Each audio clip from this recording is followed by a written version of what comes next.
আপনাদেরও এরকম অবস্থা হতে পারে।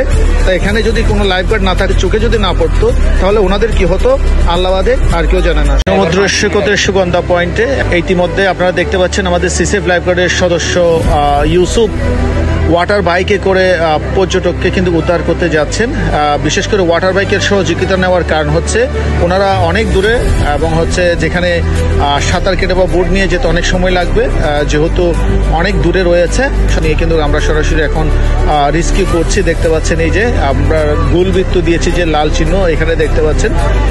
দুজন মহিলা, একজন পুরুষ, আরেকজনকে আমরা রেস্কিউ টিউব দিয়ে কিন্তু আমরা তাকে রেস্কিউ করি।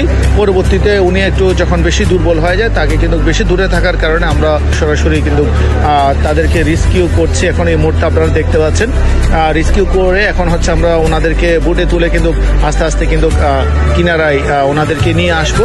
আপনাদেরকে আমরা অনুরোধ করতে চাই, সিসেফ লাইফ গার্ডের পক্ষ থেকে লাবণী সুগন্ধা কলাতুলে 3টি পয়েন্টে সিসেফ লাইফ গার্ডের সার্ভিস রয়েছে ভোর 7টা থেকে সূর্য ডোবা পর্যন্ত।